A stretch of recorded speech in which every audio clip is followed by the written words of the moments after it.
Well, good morning, good afternoon, good evening, wherever in the world you are. Welcome back to the Humble Word program.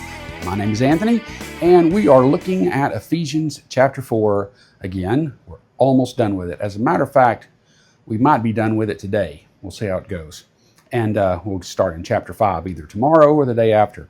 But happy Monday. Thank you for watching. And I do apologize for missing some videos in the past, last week that is. But, you know, sometimes that happens. You got to go on vacation every once in a while. You got to get sick. You got to do other things. And, you know, that's just life. So, but here we are. And now we're going to be looking at Ephesians chapter 4. And we're going to be looking at verse 31 and 32. Hopefully, we will finish the chapter today. He said, "Let all bitterness and wrath and anger and clamor and evil speaking be put away from you with all malice." What is that? Well, anger, clamor, evil speaking with all malice. All of these things are typical of somebody who is angry to the point where they lash out, angry to the point where they take matters into their own hands, angry to the point where they're no longer being reasonable. They're no longer wanting to talk about something.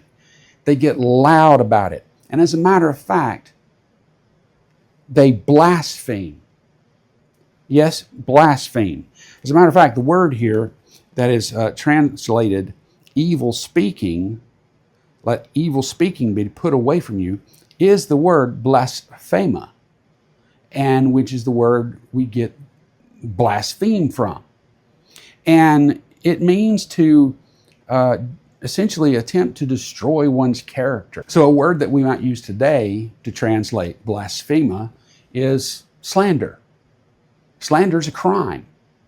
And so Paul's saying, don't slander people. When you get angry, you know, when you get upset, don't go around screaming. Don't go around making noise. Don't go around making a fool of yourself. Don't go around acting all crazy, you know, breaking things, burning things, demanding things. Do you see where I'm going with this? Running people down, telling lies about them to destroy their character and their reputation just so that you can get what you want. With all malice, Paul says. And that's the key. The malice, the willingness, the desire to hurt somebody, to do it so that whatever your intentions are, it's going to be bad for the person, not good for them. You're not looking for a good end. You're looking for a bad end. Unfortunately, we see this all the time on the television, do we not?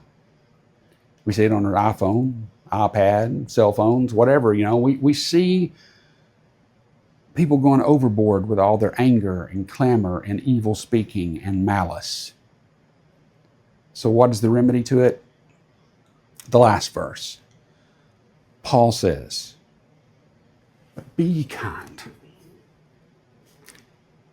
Be ye kind one to another, tender-hearted, forgiving one another, even as God, for Christ's sake, hath forgiven you."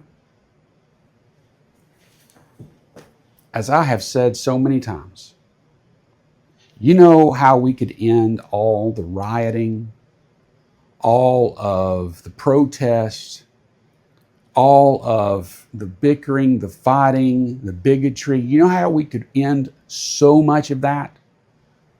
Forgiveness. Forgiving others. Being kind to others. Even as God, for Christ's sake, has forgiven you and me. You see, Paul understands what so many people don't. And a true believer would understand this. Every one of us deserve hell.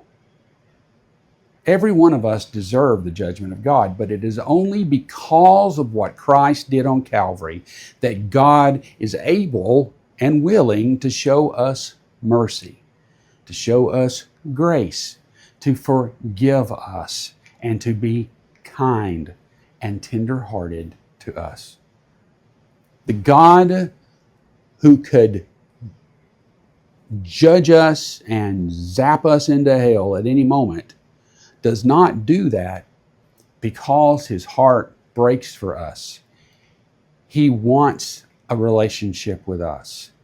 Because of everything Christ did, he said, if my son would do this for you, if my son would go to the cross for you, then I will forgive you if you will be his friend.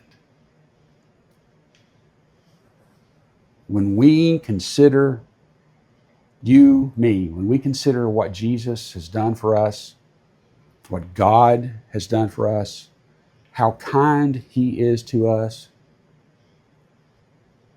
when we think about that and meditate on it, we're more likely to show that same kindness, that same love, that same forgiveness to other people, even when they've done us wrong. Because even Jesus said, Father, forgive them, for they know not what they do, as he hung on a cross. Which one of us has been crucified by anybody that we're angry at? They've evidently not gone that far. Can we start off the healing by being kind one to another, not being wimps? Don't call God a wimp. Don't call Jesus a wimp.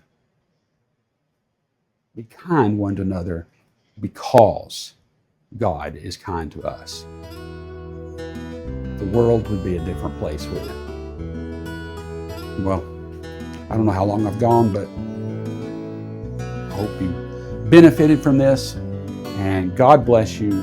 We'll see you tomorrow. If you have any comments, please leave them. I'd love to read them. And if you haven't subscribed to the channel already, subscribe, and we would appreciate that too. Have a great day, and we'll see you in the next video.